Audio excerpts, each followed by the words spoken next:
Hello there, and welcome to episode 3 of the Intellectual Tea Party podcast. I'm your host, Tanner Koch, and I'll be flying solo today. And along with that experimentation, I'm also trying out another thing that's new, and I'm filming this podcasting as it's going on. So if you don't want to just listen to my sultry voice, you can also check out the rest of the goods online at youtube.com/intellectual tea party, or you can go to facebook.com/intellectual tea party. You can get the link for that video there, and I appreciate you listening. The reason that I'm doing this podcast by myself today is that the month of June is coming to a close, and there was some really interesting motion pictures released in the month, and I've just been so busy I haven't had time to review them, but I do not want the month to pass without getting a chance to speak my mind about some of them. And so I just, and I want to test out some of this equipment, so here we go. I'm just going to fly solo today. But before we get into the 3 reviews, speaking of which, the 3 movies that I'm going to be talking about today are A24's Hereditary, Disney Pixar's Incredibles 2, and Universal Studios' Jurassic World Fallen Kingdom. So you'll hear my in-depth reactions to the 3 of those films a little bit later. But first, I'm going to get into the big news of the week from film. This is an all-film podcast today. So let's start out with some news. Today, it was a big bomb drop today. We learned more about DC Comics' subscription service that are coming to compete with Disney's upcoming Netflix-style service.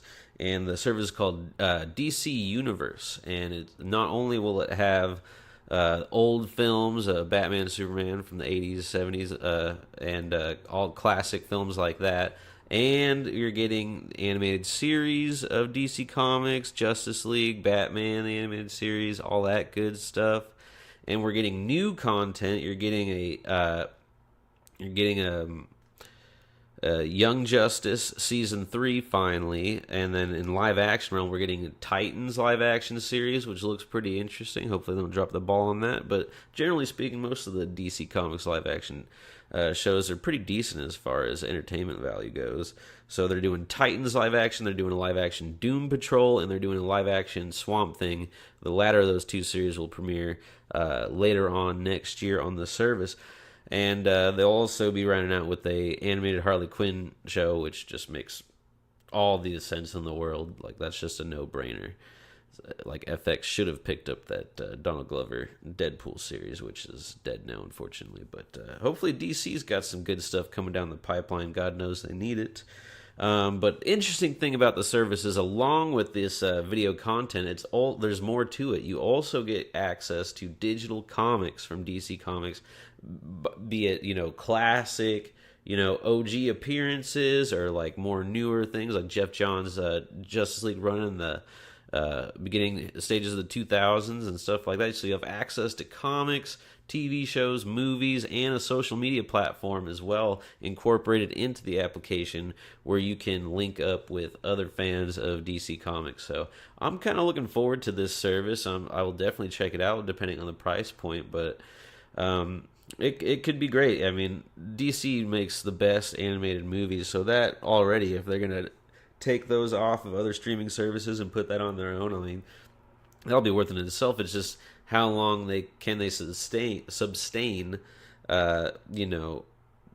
subscribers without having content vastly getting reinstated. But I think the integration of having digital comics as well is really interesting. I think that'll really put it over the edge as far as like intrigue for me goes. But if you want to check out, be a beta tester for this service, you can sign up. Go to dcuniverse.com. You can check it out.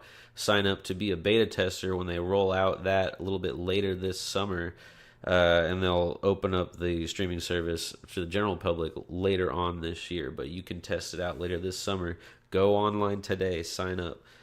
I did so as well. Transitioning from DC to some Marvel news, but it's kind of for both. They've got some casting for Sony's upcoming Morbius the Living Vampire Spider-Man spin-off movie. and it's going to be starring Jared Leto of Damaged Joker fame, which is, I mean, I get it, but I don't know. I really wish I would have liked to see somebody else take it. I feel like we're getting overdosed on Jared Leto lately.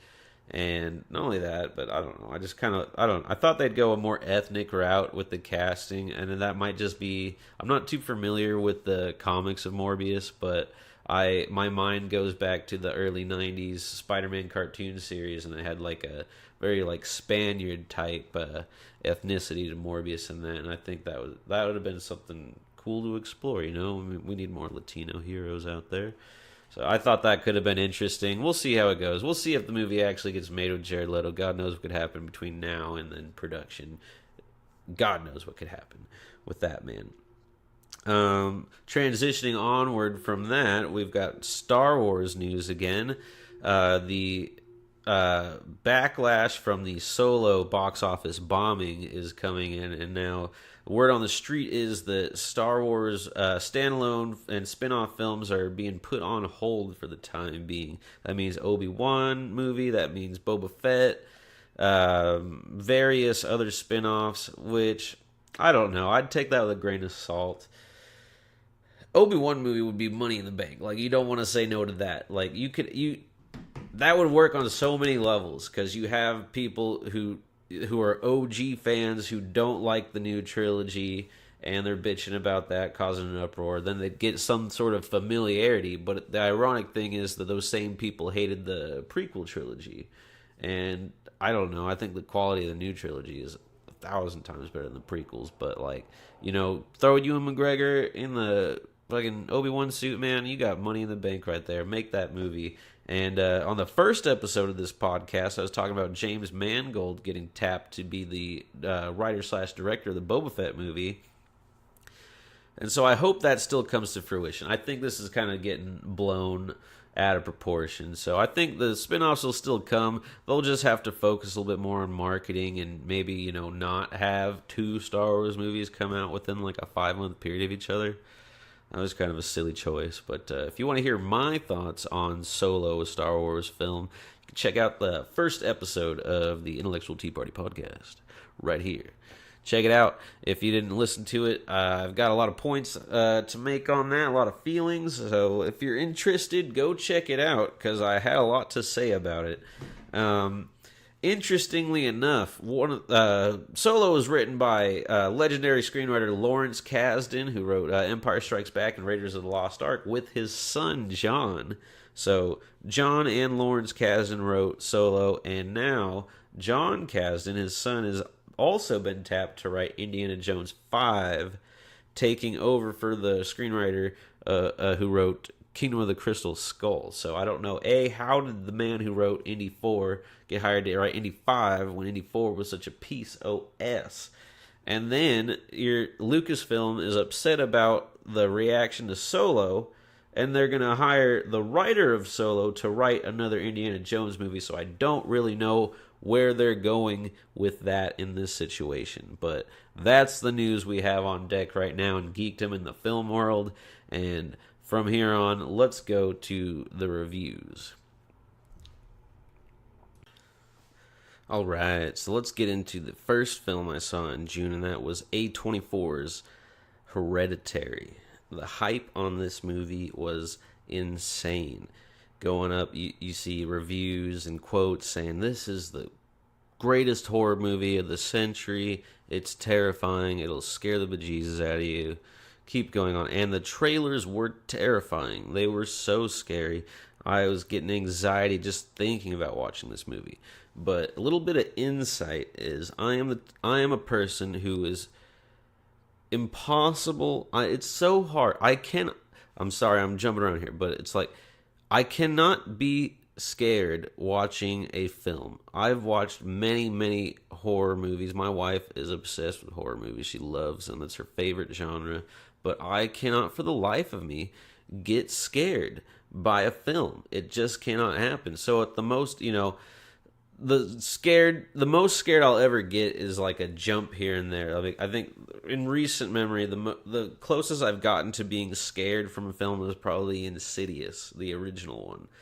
which that and the original Conjuring, I had James Wan, just a fantastic horror filmmaker, and I think that those movies they really got to me. I didn't get scared, but like I definitely, felt tense at things. So that's pretty much the gist of where I go when it comes to horror films. And Hereditary, unfortunately, was no different for me. It did not really scare me per se, but it was extremely creepy and masterfully made. I love horror movies that are made with the art house tinge to it, and I think they just are visually stunning, because you can do a lot of really crafty things visually with horror films. It's just a matter of like, I just see the tricks coming from a mile away, so it's really hard for me to get scared. And I just know it's a movie. I mean, I've worked on movies, so I just know what's going to happen before it happens, so I can't get scared. But I fucking love this movie. It is so good. The more and more that it just condenses in my head, the more I think about this film. It's just like mind-blowing how masterfully put together it is. It stars Toni Collette, who's always amazing, and Alex Wolff, who's this young guy. He's been hitting it out of the park a lot lately. I mean, he had a small role as the star of the Dwayne Johnson live-action version in the new Jumanji movie, but he's been in, he played the Boston Marathon bomber in what was that Marky Mark movie? Patriots Day. He was really great in that, and I've seen him in a number of films lately, and he was just a really talented young man, and I guess he went method for this role, and it's really screwed with him, but I think it played because he put in a fantastic performance, and I know it's a horror movie, but he shouldn't be, left out on the list at the end of the year of, like, fantastic performances that deserve recognition, so shout out to Alex Wolff, man. You're really killing it out there, man. The director of this movie is actually first time feature film director. His name is Ari Aster, and this dude is going places. He is extremely talented. He describes this film himself as a movie about a family going to hell. I'm usually all about spoiler-filled reviews, but when it comes to this particular picture, I don't want to get into spoiler territory, because I know a lot of people still haven't had a chance to see it, and really the movie that's presented it's not misleading marketing per se. You get what you see in the trailers, but it's also not what you're expecting at all.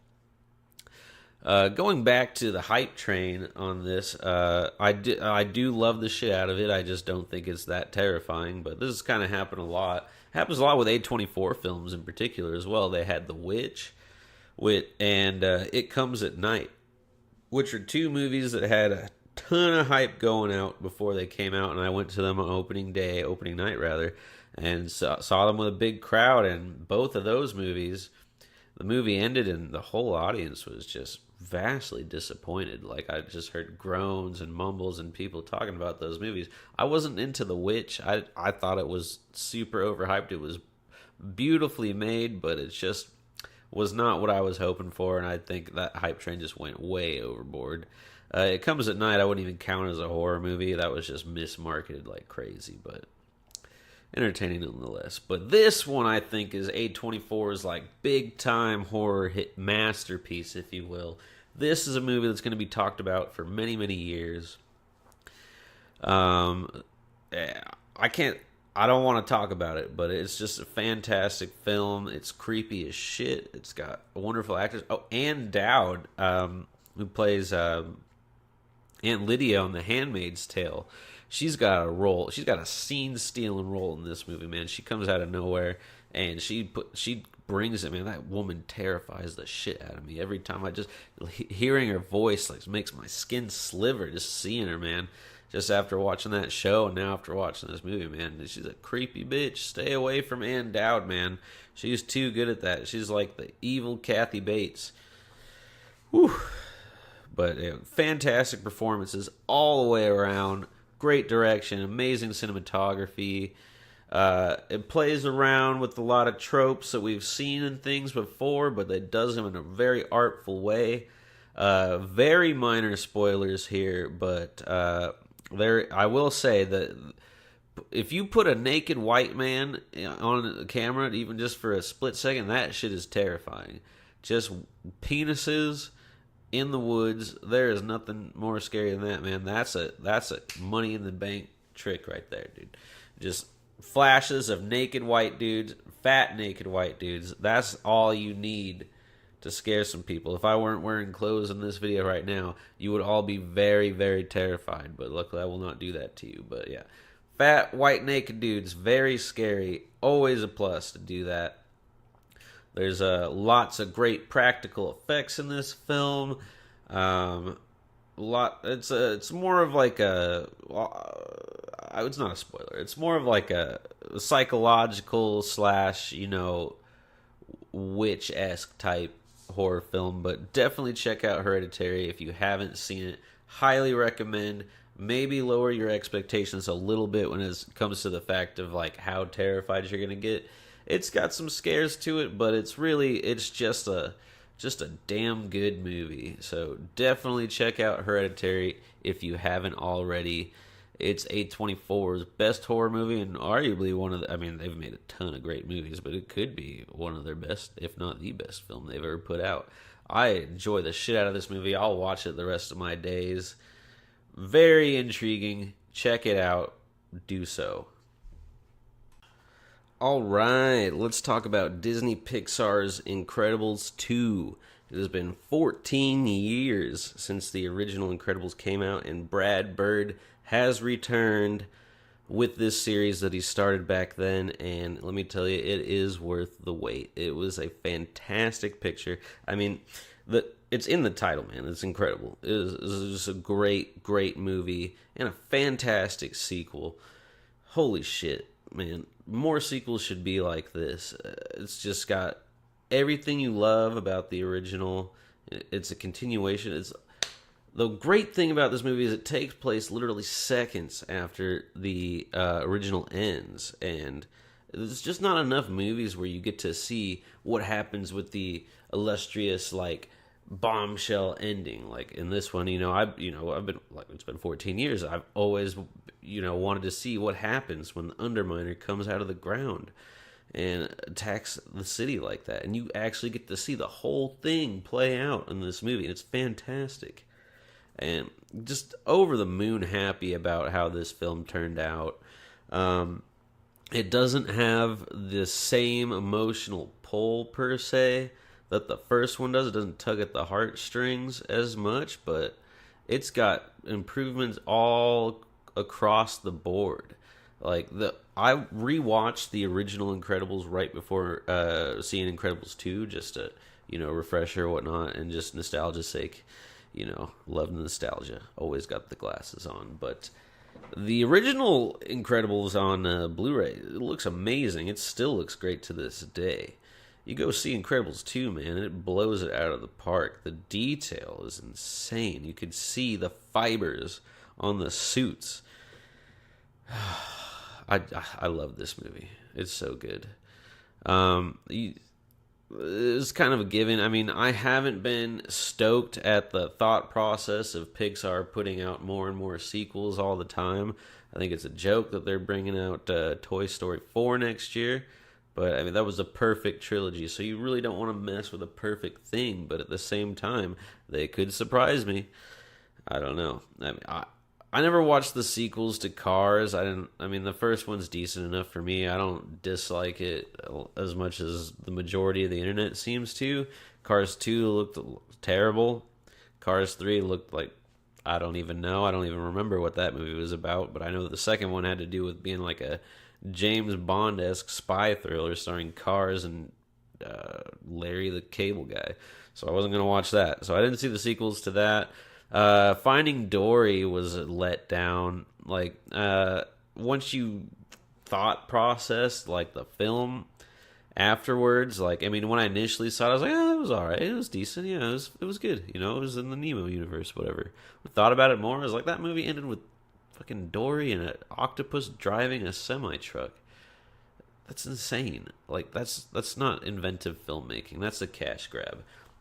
This movie is not a cash grab. Well, it is a cash grab, but it's Very well made, super entertaining. You finally get to see Jack's powers in action. He's got, well, spoiler alert, he's got a lot of them. He's got a lot of powers. He's got 18 total. You can see him shoot lasers out of his eyes and turn into the demon thing like in the first movie. But we see more and more powers from him in this one. He can duplicate himself. This just goes on and on. It's so good. The Elastigirl gets the star in this movie. She's the forefront hero. They're trying to bring the supers back. Bob Odenkirk, Saul Goodman in the house. He's trying to bring the supers back to the forefront and making them legal again. And I don't think the twists and turns of the stories were that outrageous. They're kind of they're tropes, That's just kind of how it is with superheroes. But going back to the emotional pull, it wasn't quite the same because the nature of it, but it's highly entertaining. We get to see more Frozone in this movie, which I'm excited about because I love Frozone. And when I rewatched the original, I realized that he really isn't in the movie that much. But he's get a lot more Frozone in this one. It's just jam-packed with action. There's some really cool visuals. There's like a LSD type, like epileptic trip in this movie, which I guess like 2 weeks later, Disney started putting disclaimers in front of the movie for people with epilepsy because it's some really crazy shit. Like, you will go into seizures if you have epilepsy and you go into this movie because, man, it's got some crazy visuals. Animation is brilliant, voice acting is brilliant, all across the board. I mean, Brad Bird took a slight, transition. He did Incredibles, and then he did Ratatouille, and then he went to live action of the wonderful Mission Impossible Ghost Protocol and the very not wonderful Tomorrowland. That movie was a bore fest, and I barely remember its existence. The only reason I remember it is how disappointed I was in it. So Tomorrowland, no bueno, but he's made up for it with his return to animation, and this movie it's so good. I mean, I'm not going to get into detail. You don't need detail. I'm sure you've already seen it. I'm just mumbling at this point. But, on a side note, there's been a lot of talk about Pixar, and it's some serious shit, Apparently they have a very sexist work environment, which was brought on by legendary John Lasseter, who was revealed last year to have sexual assault allegations, or sexual misconduct, rather. I guess he's extremely touchy-feely with people and would just harass women like no end. So he's leaving Pixar and Disney Animation at the end of this year. Thank God. Get him out of there. Piece of shit, and treat women like that. I mean, he's made some classic films, and that's a bummer. And it's sad to know that a studio that puts out film that touches so many people on an emotional level could act that way. But I've read several interviews with female artists from Pixar, and famously Rashida Jones was one of the co-writers on Toy Story 4, and she left the company citing sexist environments and not room for growth for women. So I hope this year Pixar gets their shit together, brings in more female directors, which is important, of course.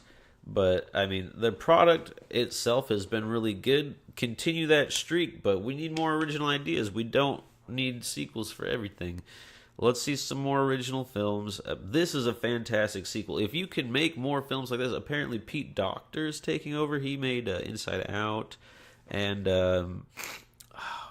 my mind escaping. Maybe Up.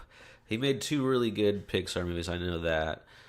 So he's going to take over as the lead for Pixar Animation, and I don't remember the woman who's taken over Disney Animation, but they've got some new people in house. So I'm a big time Disney fan, bro. I got Mickey Mouse right there. I love Disney. I love Pixar. I hope they get their shit together. I mean, we're still getting good product here, but I want there to be, have the feels of classic. I mean, I'm sorry, I'm going off on tangents here, man, but I just thought of Coco and how great that movie was last year. And then, so the hype train is building up again with Pixar. Let's get the right environment, the right creators in there.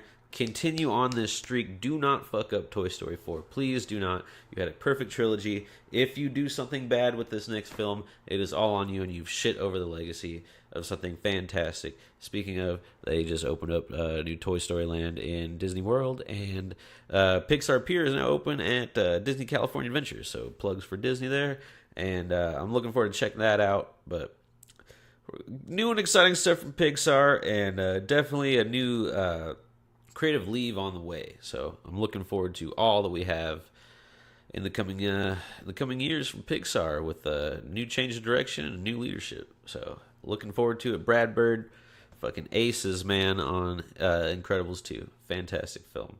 I can't wait to watch it 100,000 times. All right. Sorry, I don't mean to sound so defeated. But we are here to talk about Universal Studios' Jurassic World Fallen Kingdom. It is so bad. This movie is atrocious. It is a dumpster fire. I am shocked at how horrible it was. And I know what you might be thinking, like, why are you shocked at the quality of this film? Jurassic World, it was okay. It's not a great film. It's a mediocre reboot of the original film, essentially, even though it's like technically in the same world and whatnot.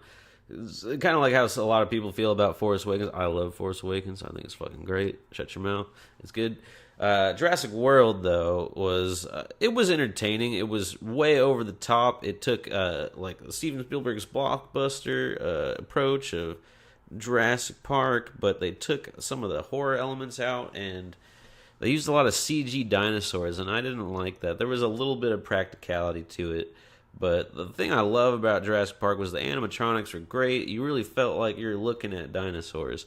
This new series of films, which is gonna keep going because this new shitty one made a ton of money too, but man, dude, the dinosaurs are so fake. And I know that's a silly thing to complain about, but in this one, Fallen Kingdom, I swear to God, there was not a single practical dinosaur.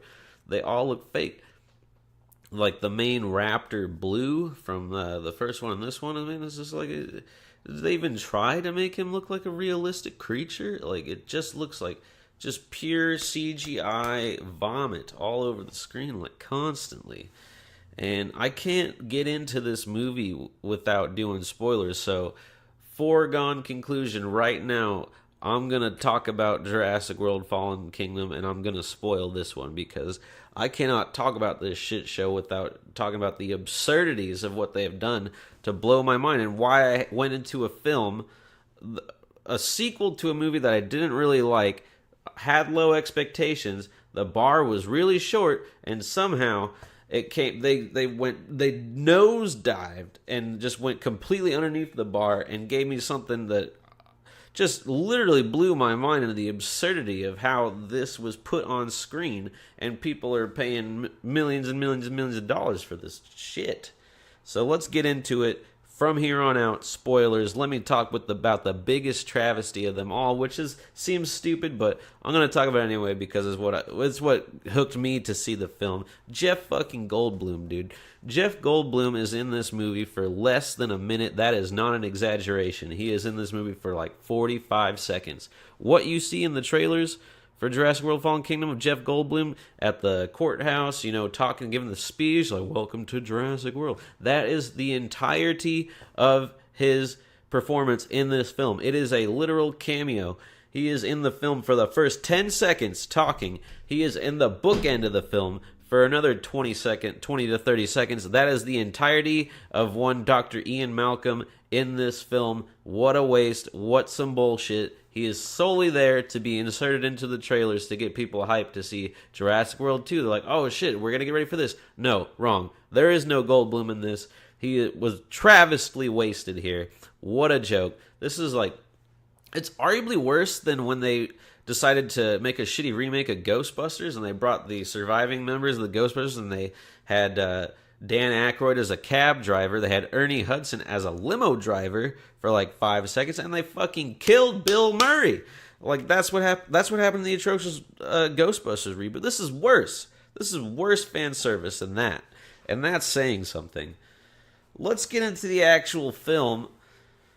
I love Chris Pratt. I'm a huge Parks and Rec fan, and he's got so much charm and charisma. Not in these movies, man. His character, Owen, is a douchebag. He's boring as shit. He's got the worst one-liners, man. I swear, this was Owen written for Bruce Willis? Because Bruce Willis has better one-liners in his recent outings than every line of dialogue that Owen has in this film. Like, I swear to God, the first like 10 minutes, that he was on screen, like everything he would say, I would just be like gasping at how horrendously bad it was, or how bland it was. It was just like there was no effort at all put into this.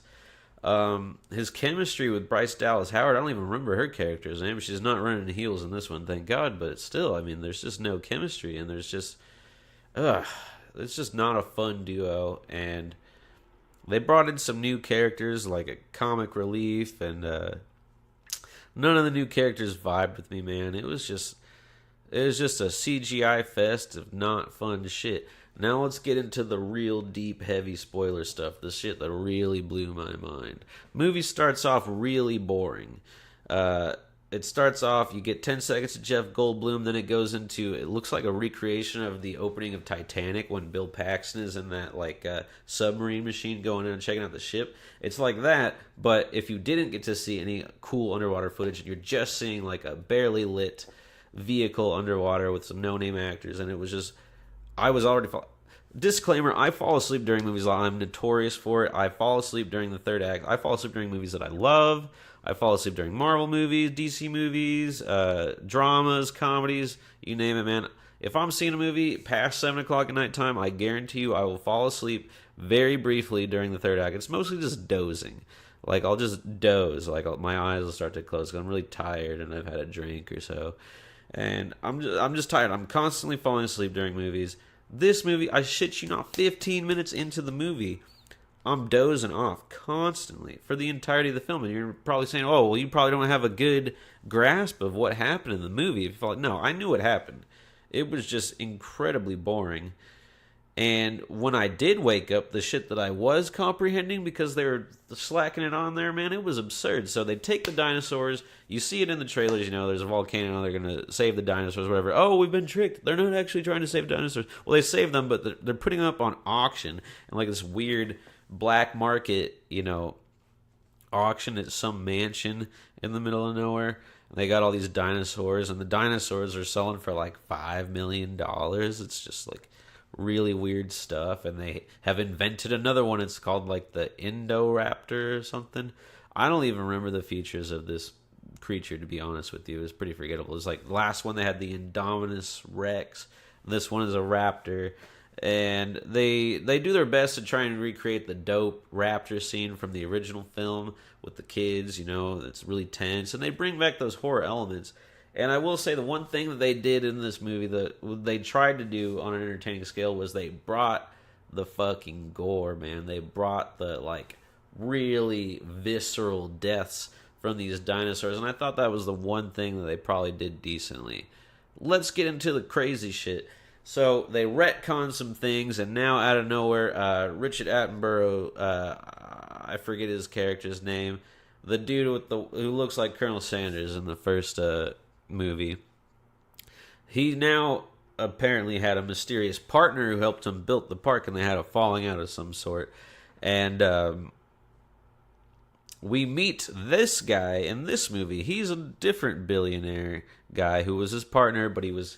They broke off their partnership, and he wasn't in part of the park, but he has some seed into it. Anyway, he's about genetics or whatever, and he's got this creepy little girl that runs around the mansion. And